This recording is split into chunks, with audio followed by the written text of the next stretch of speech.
What if Count Dooku became a Jedi Council member over Mace Windu?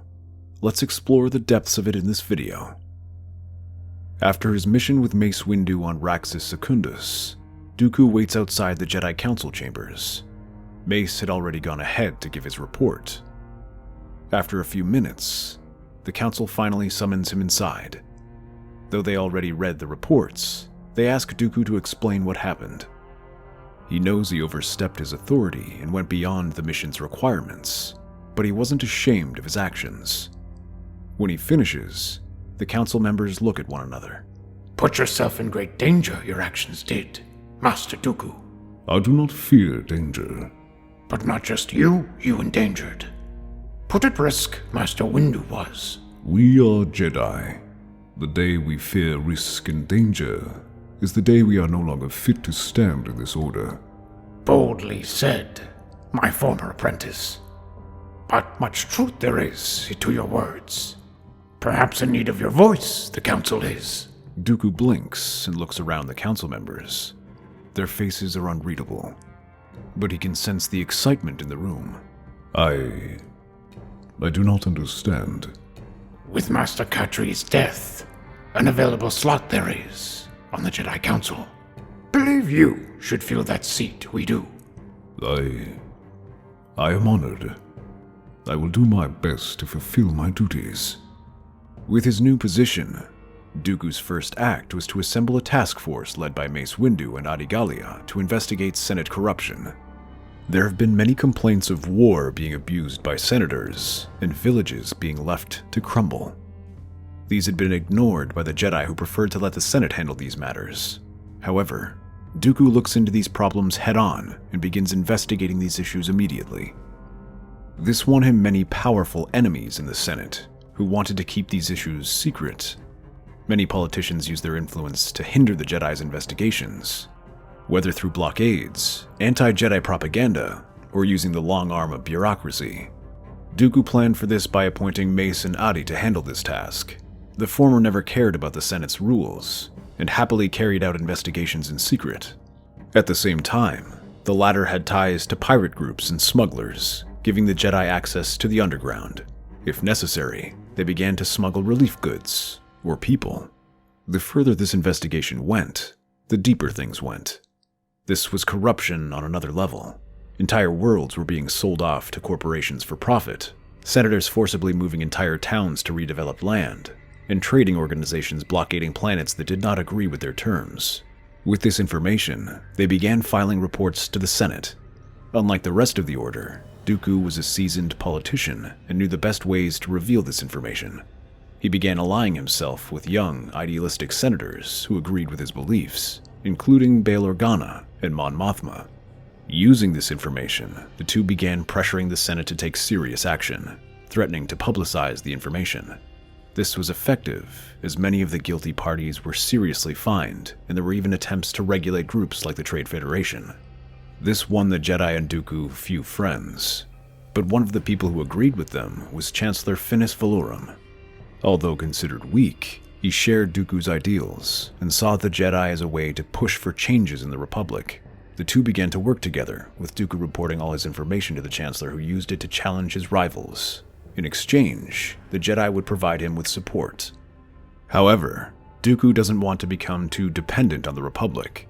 He suggests moving parts of the Order elsewhere across the galaxy to operate independently.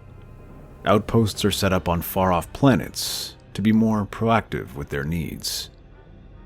As the Jedi were now taking serious action to combat corruption, their reputation among the citizens soared, and with them, the Chancellor. However, not all people are pleased with this. Newt Gunray and the Trade Federation did not take these developments well, and contacted his secret ally, Darth Sidious, demanding he take action. Because of this upstart, the Republic is now threatening to investigate my business. If they discover anything, I'll be ruined. Patience, my friend. It shall never come to that. This Senate is as toothless as ever. It is not the Senate I worry about.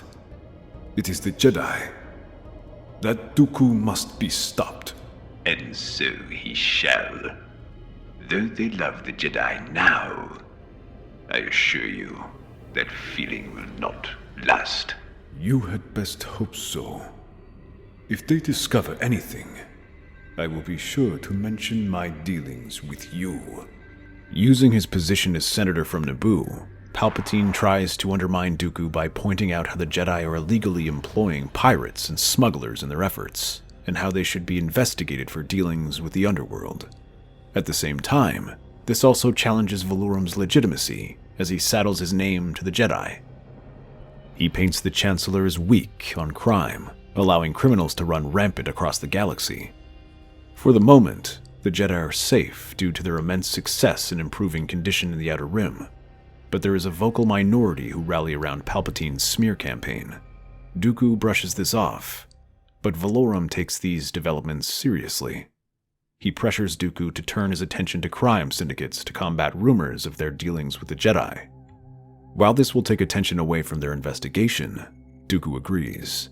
Valorum sends Dooku to deal with the Pike Syndicate, who have a near monopoly on spice. To ensure the investigation continues, Dooku places Mace and Adigalia in charge of their outpost in the Outer Rim. Palpatine then orders the Pike Syndicate leader, Lom Pike, to delay the negotiations as long as possible. The crime boss agrees, and when Dooku arrives, he spends hours quibbling over every detail and arguing with the Jedi Master regarding the terms of their monopoly's breakup. These negotiations drag on, going from hours to days, with Dooku growing increasingly frustrated. When he attempts to challenge them, Lom Pike simply reminds him that he cannot return empty-handed without looking like a pawn of the underworld.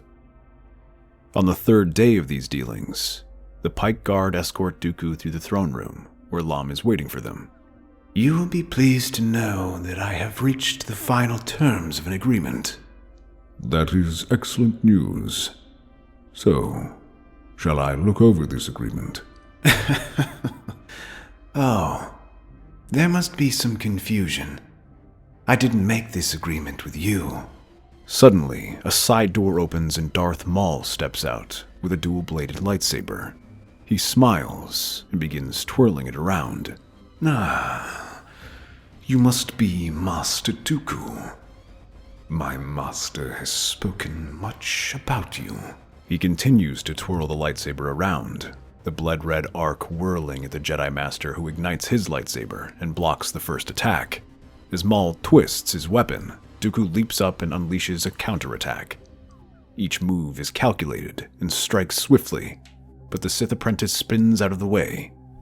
Snarling in anger, he rushes again. Slashing against the ground to send sparks towards Dooku, he raises his hand over his face and blocks off his attacks. The two pull back and look at one another. A moment later, their weapons clash again. Dooku's moves are dignified and refined, while Maul's are savage and violent, but they meet in a choreographed dance that both desperately try to lead. Eventually, Maul lifts his leg and sends a powerful shove Dooku's way, sending him stumbling back. As he recovers, Dooku begins channeling the Force to Lom Pike's throne. It takes his full concentration, but he manages to rip it off its foundation and throw it at the Sith Lord. Maul turns just in time to slash the throne in half, but Dooku leaps through the remains with his lightsaber flashing. He bombards Maul with a set of vicious attacks before he can recover. The Zabrak desperately tries to defend himself until Dooku shoves him against the wall with such force that it cracks. With Maul defeated, Dooku lifts Lom Pike and orders him to put Maul in custody. He tries to contact Mace for help, but receives only crackling and the sound of blaster fire. Seeing as he will get no information from them, Dooku decides to interrogate Maul instead. He enters his cell where Maul is restrained to a chair. Despite that, the Sith Lord remains calm. You have come seeking answers. I can see it in your face. And you will answer me. Who sent you? Many people. He goes by many names. Give them to me. What is your master's plan? You shall know soon enough. Dooku thrusts a hand out and begins to probe into Maul's mind, but he faces unexpected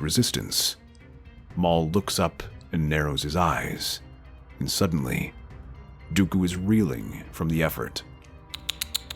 Such tricks do not work on me, Jedi. Elegance and grace do not have their place in the coming conflict. Perhaps you are right. He suddenly ignites his lightsaber and places it against Maul's neck. Now, you're a Jedi, and doesn't this go against your code? Besides, if you take my head, you shall have nothing to show. Then perhaps your legs should suffice. He brings the lightsaber close to Maul's waist, letting the heat burn his skin. For once, Maul shows an inkling of fear. I do not know your master, but he does not seem like the forgiving type. How would he react to his apprentice returning in pieces? No doubt he would cast you out with the other mongrels. Maul doesn't break right away, and it takes hours of fear and force tricks to break him. Eventually, the Sith apprentice reveals everything. While Dooku was here, Palpatine organized an attack on the Jedi across the galaxy, using the Trade Federation to capture those Jedi in the Outer Rim, and portraying them as weak. Dooku hurries to their temple on Tatooine where Mace is stationed, and gathers whatever privateers and mercenaries Adi Gallia has recruited, and joins the Jedi there as a battle is taking place. Hundreds of battle droids are marching across the steppes, pouring blaster fire at the outnumbered Jedi. Dooku leaps from the nearest transport and uses the Force to blow through the first unit. He then ignites his lightsaber and begins cutting through the hordes of droids. With the reinforcements, the Jedi spirits are renewed, and they charge down the steppes with their allies and cut through the hordes of machines. The tide begins to turn, and the droids are quickly reduced to nothing. Dooku explains that the culprit is Senator Palpatine, who is trying to amass power through the chaos, and how his apprentice nearly killed him. He ordered Mace to gather his best Jedi and accompany him to apprehend Maul. Another team, meanwhile, moves to capture Nute Gunray. Mace, Yaddle, Plo Koon, and Kit Fisto join Dooku as they return to the Pike headquarters. They see another ship docked there, surrounded by the bodies of the dead Syndicate guards. At once, they know the Pikes failed their job. The team marches through the dimly lit corridors of the prison, rounding a corner to find Palpatine right in Maul's cell, and removing his binders. Without hesitation, the Jedi ignite their lightsabers, casting an eerie glow across the chamber. With a sinister smile, Palpatine gestures for Maul to stand behind him, summoning the Force around them and then leaping at the Jedi. The clash begins in a flurry of movement and color, lightsabers slicing through air with deadly precision. Plo Koon meets Palpatine with his burst of Force powers, their lightning bolts clashing together and lighting up the room. Mace channels the power of the Force to strengthen Plo Koon's attack, drawing on the dark energy and turning it against him. However, he is cut short as Maul snarls and lunges at the pair. Yaddle leaps into the fray, her green lightsaber a blur as she rushes at Palpatine. The Sith Lord raises his sword high to block the attack, and is thrown back by a wave of the Force. He is shoved right into Dooku, who thrusts his lightsaber attacks. He barely dodges it, and their lightsabers are locked in a deadly dance. As the battle rages on, the prison trembles from the intensity. Maul keeps his opponents busy with a flurry of attacks. Despite his savagery, he is skilled as he twirls and weaves through his attacks, while his lightsabers leave both masters on the defensive. Plo lunges towards him, one hand crackling with electricity, the other swinging his lightsaber in an overhand slash. However, this time Maul is ready. Taking the Force judgment head-on, he twirls and slams his blade into Plo's chest. Meanwhile, Dooku's lightsaber technique seems unbreakable. Each precise strike matches Palpatine's elegant movement, while Yaddle leaps from side to keep the Sith off balance. This gives Dooku the chance to disarm Palpatine, sending his lightsaber clattering to the ground. In a desperate move, Palpatine unleashes another burst of lightning at Yaddle, who tries to leap at him.